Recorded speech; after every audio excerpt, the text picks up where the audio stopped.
So hello guys, and welcome to another episode of Question Block. And last week I asked, what is your least favorite video game trope? So yeah, these are things that are prevalent in various games that you may not like. So let's go ahead and read some of the responses here. So Soshi said, the super guide or easy mode, especially if they break the game. The only exception I could think of is Super Mario Galaxy 2, since they give you a bronze power star if you get any in-game assistance. Yeah, I feel like that super guide thing that they do in some Mario games, whether that be a certain power-up, or kind of like the invincibility leaf, or like the Luigi block in New Super Mario Bros. Wii, or also like the easy mode characters as well in some Mario games. I feel like that really isn't handled well, only if it's kind of implemented in the base game. If it's a separate mode that you can select in the menu, kind of like Kirby and the Forgotten Land, or various other games like that, I think it's fine to have an easy mode just as long as you separate it, but if you kind of implement it into the actual game, and kind of make it so where if you accidentally hit something or accidentally use a certain item that's meant for easy mode, it will automatically demote your ranking in the game, or kind of prevent you from truly 100%ing the game, which is just very annoying. So Dadamai Gaming said, escort missions. I really hated them when I was younger and still hate them to this day. It's basically babysitting. Yeah, I definitely agree to an extent. Usually the way that they're implemented is really annoying and really slows down the pacing of the game. One example that I can think of is the one in Superstar Saga where you have to guide Peach through the desert. But if she, you don't even, she doesn't even follow behind you, she just, randomly walks around, and if she leaves the screen, you just have to, go back and find her, and then start, the mission again, and then kind of go through. It's, really, really annoying. I wish Peach just, slowly kind of followed behind you, rather than just kind of, keep, just walking in a random set path, and then walking off screen. It's just really annoying, and it definitely slowed down that part of the game. Another example that I can think of is New Super Mario Bros. Wii, where you have the toads that you have to carry through the level. That's also kind of annoying. I mean, they are optional, but I wish they would have handled that aspect a little better. They also did something kind of similar in Mario Maker 2 as well in the story mode. And then there's plenty of other games that have things like that, but I feel like the most annoying example of it, in my opinion, is the Superstar Saga one with Peach. But yeah, definitely a pretty annoying trope. So SMT64 Productions said, it was all a dream / character is dead / coma trope. So yeah, I feel like it's not always a bad trope, but I feel like it could definitely feel like a bad trope if it's shoehorned in. Because there are certain games where I do actually like that trope. Like, for example, in Link's Awakening, I feel like it kind of made sense, because it was kind of tied in with the whole theming of the game, as well as Mario 2. And then also, I guess Klonoa is also another example of that, but I feel like in that case, it's more of a thing that kind of extends to the lore and story of the whole franchise, so it's not as bad there. But there are definitely some examples where it does feel kind of shoehorned in. Mario 2, even though I don't think that was a bad example of it, I do feel like it does feel a little bit shoehorned in there. It seems like the only reason why they did that was because it was, so different from the rest of the Mario games. They really could have just, had it set in a separate kingdom. I mean, it is a separate kingdom. They just, like, should have done something, like, a little better than rather than just saying, oh, it was all just a dream. Because a lot of the characters that were in Super Mario Bros. 2, like Shy Guys, Pokies, Birdo, and Bob-ombs, ended up being in other Mario games anyway. So, yeah, it's just kind of weird how they just thrown that in there, even though that wasn't exactly a bad example of it. There are some bad examples of it, but yeah, I feel like it can kind of depend on just the scenario and the situation. Like, sometimes it can be alright, other times it could be very out of place. But yeah, so Wario Guy said, probably like the first area not having a defining gimmick. Gimmicks don't need to be there in the first place, but when the rest of the game has them, it leads to the first area being forgettable. Take Mario Party. The first board almost never has a big mechanic, but when the others have a day-night cycle and insane spaceships, the first board I often forget exists. Another trope similar to this, I hate, is the first area being basic and theming. I will not remember more grasslands. What I will remember is a dreamy black hat-filled park in the middle of the clouds. The only thing the first areas I like is the memories. The only reason the sun-speckled terrace is my least favorite area in Pikmin 4 is because I have memories there, but other than that, it's super forgettable. Yeah, I feel like with first areas and everything, not having a defining gimmick, I think that can kind of depend on the game. Like, Mario Party, there's absolutely no excuse for it having no gimmick, because Mario Party is kind of known for gimmicks and everything, and usually already has a base gameplay formula in place, at least for most of the games. Maybe not Mario Party 9 or the 3DS games, but at least like most of the traditional Mario Party games have like a set gameplay in place, so they don't have to introduce the mechanics of the game. But for other areas that don't have any gimmicks, I think they can at least have the excuse of like introducing the mechanics of the game and being a tutorial area for the game and everything. That's when I don't mind when a certain area isn't memorable or doesn't have many gimmicks or anything. But if it is a well-established series and doesn't really need to introduce that many new mechanics, I feel like a new gimmick is justified in the first area. But yeah, I definitely see where you're coming from there. But also, the other thing that you mentioned with the first area being basic and theming, I absolutely agree with that. Like with the new Super Mario Bros. Series especially, like all of those games start off with a basic grassland. I mean, New Super Mario Bros. DS and Wii, like, I kind of understand why they were pretty basic with, like, the first area, because they're basically, those games are kind of bringing back the core concept of 2D Mario after so long. But 2 and U, even though they did change up some of the background scenery a little bit, they should have made their theming at least somewhat more interesting. They really should have done something a little more than that. I mean, I guess that kind of extends to their, like, entire games in general, but yeah, I definitely feel like the first areas of the game should be more memorable and everything. So yeah, and then there's also like other examples of that as well. I like how you mentioned or kind of referenced Super Mario Odyssey with like that first area, because that was actually very memorable, and that's kind of like an example of the opposite of that, which is nice. So yeah, I definitely agree with your take there. Boffle the Great 64 said, I don't know about tropes across gaming in general, but I dislike many of the common tropes employed in Mario games, especially in certain eras. The ones that subvert them are often my favorites. Namely, the plot that involves Bowser kidnapping Peach, the general usage of Peach as a helpless damsel, or a prize for Mario after he completes his quest.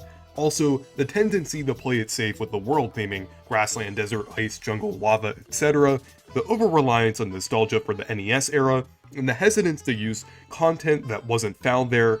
Anytime in the spin-offs they feel the need to stick to only source material from the main series in general, ignoring everything else. In a way, my least favorite tropes are when Nintendo plays it too safe and refuses to mix things up. Like when we finally get a mainline Mario game with a new villain. The last time was Super Mario Land 2, a game so old its main villain is currently a mainstay in his own subseries. That said, more games have been breaking these tropes recently, and I hope this continues. Super Mario Bros. Wonder looks very promising. Yeah, I agree. I feel like Mario tends to overuse tropes a lot, especially with Bowser kidnapping Peach. I'm glad that, to a degree, they are using that less in some games. I mean, I won't get too worked up if they use it in a certain game, but I am glad that they are kind of, like, not using that as much. Like Super Mario Bros. Wonder, for example, like they're doing something kind of different with Bowser. But yeah, I absolutely agree with that. And even the movie didn't really entirely use that trope for the most part, which is great. The world theming is another thing that I kind of agree on. Like, especially during like the early 2010s, they really overused those themes. And they really, like, in all spin-offs, aside from a few, they mostly kind of appeared how they did in New Super Mario Bros. Wii, and to some degree, 2 and U. But yeah, I'm glad that recently they've been moving away from some of those traditional world themes and have been doing something a lot different recently, especially with Super Mario Bros. Wonder. It's really nice to see completely new world themes there. And yeah, it's great to see that they are mixing it up there. And then with the NES nostalgia, I can definitely agree that in the early 2010s it felt forced, but now I feel like they have been shifting that a little bit. When you look at how nostalgia is being handled in Mario Wonder, like with certain enemies kind of having their older designs, that's how I like nostalgia being handled.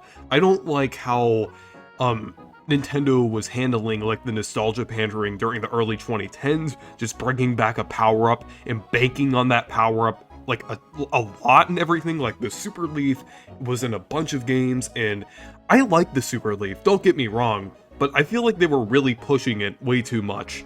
Like, it was in Mario Kart, it was a whole mechanic and whole theming behind Super Mario 3D Land, which was kind of weird that they didn't do something completely new. So, yeah.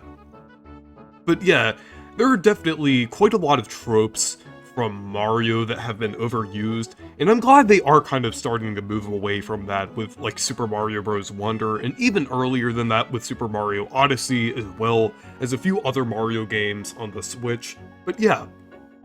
So, James50 said, "Too much repetition, hence why I don't like most RPGs, as you often have to do a lot of grinding.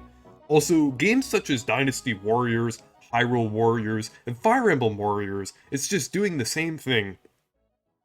You know, I can definitely understand where you're coming from, because that's definitely something that's more of a preference than anything, but I partially disagree.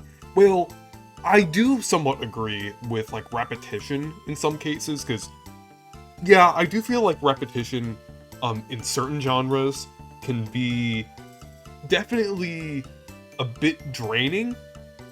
And one example of that is, like, the modern Paper Mario games. I feel like there's definitely a lot of repetition with battling there, because you don't actually gain anything from battling, and you can't actually build off of your character. And battles just feel like a gauntlet of just multiple enemies that you have to get through. That's where the RPG battle system starts to feel like repetition. But in other RPGs, like, let's say, the Xenoblade games, Final Fantasy, the older Paper Mario games, Mario RPG, Pokemon, as well as the Mario and Luigi series, and many more. I feel like those, like, it doesn't, even though the battles do feel repetitive, I don't necessarily think it feels kind of draining to battle, because I feel like if there's a good gameplay loop involved with RPGs, it can actually be very fun to battle and very satisfying to get through certain areas. But I can definitely understand why you wouldn't really like that. And then with the Warriors games that you brought up, I feel like those games really come with the satisfaction of like plowing through like a bunch of enemies and things. Yes, it can feel repetitive, but I do feel like it's something where it's more of kind of trying to just plow through like a ton of different enemies or to do a certain task or something like that. But yeah, I can understand why that is pretty repetitive. But yeah. So Gregory Rockstar said, I hate that some video games have no co-op even though it's possible. Example, Pikmin 4. Ochi could have been a second player. I absolutely agree with that. Pikmin 4 really should have had co-op. I don't think there was really no reason why, like, it didn't and everything. The co-op, I know it technically does have co-op, but it's just pretty lame. All the second player does is just kind of like shoot projectiles, which is honestly like it's like even worse than how it was implemented and then in like some Mario games and everything. So yeah, it's really disappointing that they didn't implement Ochi as like the second player, because Ochi is pretty much like a second captain, like an expanded second captain. A lot of people just compare Ochi to like an upgraded version of Louis. So yeah, there really wasn't any reason to not include co-op in that game. And there's other examples of that as well. Super Mario Odyssey, I feel, should have had co-op and everything. Yes, it would have been a little harder to implement, but I do feel like it would have worked pretty well. If the one player goes too far from the other player, it could be like a split screen type thing. I think that would be pretty interesting, but yeah, it is kind of annoying when some games definitely feel like they could have co-op, but don't. So yeah.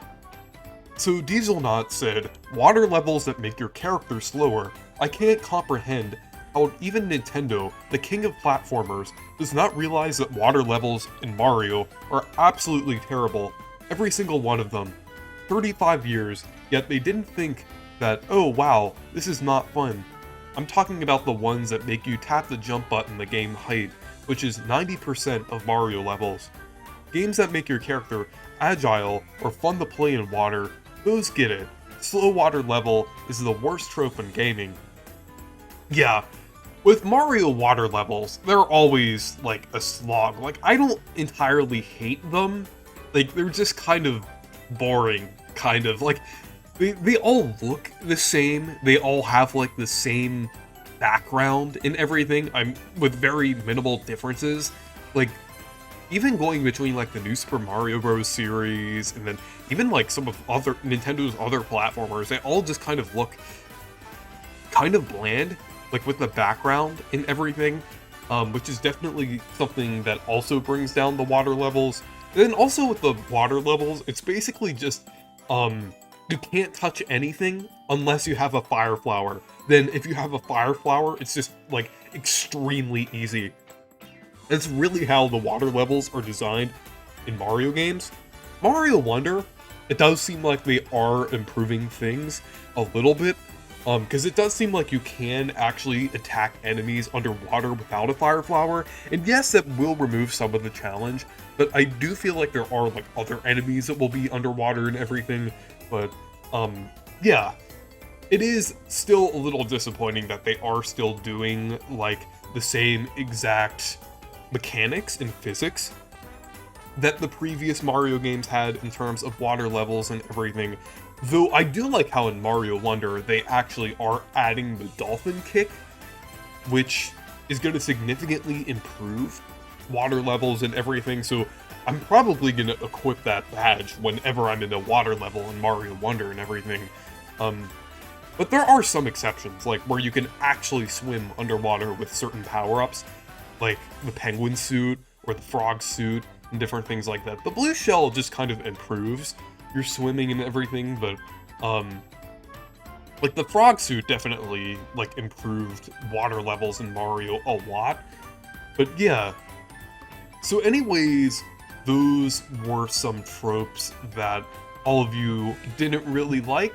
So yeah, the next question is, what are some games that aren't on Nintendo Switch Online that you would want to see them add to the service at some point? So yeah, anyways, thank you guys for watching this video. Make sure to leave a like and subscribe for more, and make sure to check out my Discord server and Amazon affiliate link if you want to. Goodbye.